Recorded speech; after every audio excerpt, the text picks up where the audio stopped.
இறையேசுவில் பிரியமான சகோதரிகளே சகோதரர்களே, இன்று நாம் தியானிக்க போகின்ற இறைவார்த்தை எசேக்கியேல் 36:26.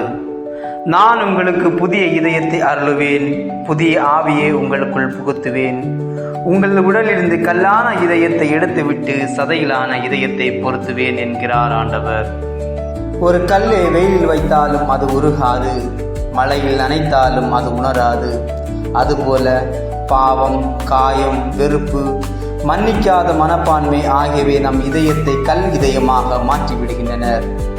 அப்போது இறைவனின் வார்த்தையும் நம்மை தொடுவதில்லை, பிறரின் கண்ணீரும் நம்மை அசைப்பதில்லை. ஆனால் இன்று ஆண்டவர் நமக்கு ஒரு வாக்குறுதி அளிக்கின்றார். நான் உனக்கு ஒரு புதிய இதயத்தை கொடுப்பேன், புதிய ஆவியை உன்னுள் வைப்பேன். கவனியுங்கள் அன்பார்ந்தவர்களே, இறைவன் நம்மிடம் நீயே மாறிக்கொள் என்று சொல்லவில்லை, நானே உன்னை மாற்றுவேன் என்று கூறுகிறார். இதுவே தூய ஆவியின் செயல்பாடு.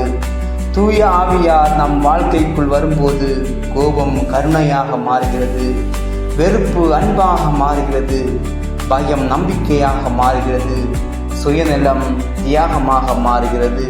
இந்த வாக்குறுதியை கத்தோலிக்க திருச்சபையில் திருமுழுக்கு அருட்சாதனத்தில் தொடங்குகிறது.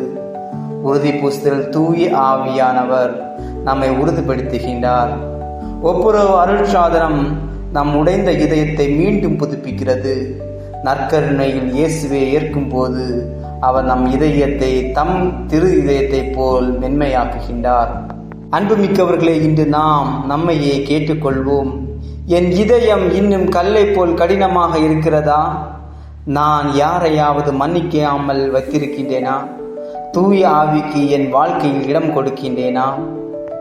தூய ஆவியானவரை என்னுள் வாரும், என் இதயத்தை புதுப்பியும், என் எண்ணங்களையும் வார்த்தைகளையும் செயல்களையும் வழிநடத்தும்.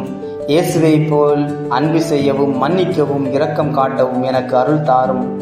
ஒவ்வொரு முக்கிய முடிவும் முன் ஒரு நிமிடம் அமைதியாக இருந்து தூய ஆவியானவர் வழி காட்டலை தேடுங்கள். ஒவ்வொரு வாரம் ஒப்புரவு அருட்சாதனத்திற்கும் முடிந்தவரை அடிக்கடி திருப்பலிக்கும் சென்று நற்கருணையை பெறுங்கள். அப்போது உங்கள் வாழ்க்கையில் தூய ஆவின் கனிகளான அன்பு, மகிழ்ச்சி, அமைதி, பொறுமை, இரக்கம், நன்மை, விசுவாசம், கனிவு, தன்னடக்கம் மலரத் தொடங்கும். இன்று உங்களை காயப்படுத்திய ஒருவருக்காக ஜெபியுங்கள், ஒருவரை மன்னியுங்கள், ஒரு நல்ல செயலை யாருக்கும் தெரியாமல் செய்யுங்கள். அப்போது புதிய இதயத்தின் முதல் துடிப்பு துடிக்கும். ஜெபம். அன்பின் இறைவா, எங்கள் கல் இதயத்தை நீக்கி அன்பும் இரக்கமும் நிறைந்த புதிய இதயத்தை எங்களுக்கு தாரும். தூய ஆவியால் எங்களை நாள்தோறும் புதுப்பித்து இயேசுவின் திரு இதயத்தை போல வாழ அருள் புரியும்.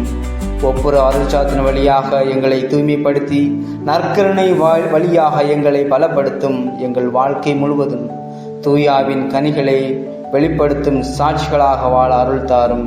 இதை எங்கள் ஆண்டவராக இயேசு கிறிஸ்துவின் வழியாகவும் மன்றாடுகின்றோம். ஆமீன்.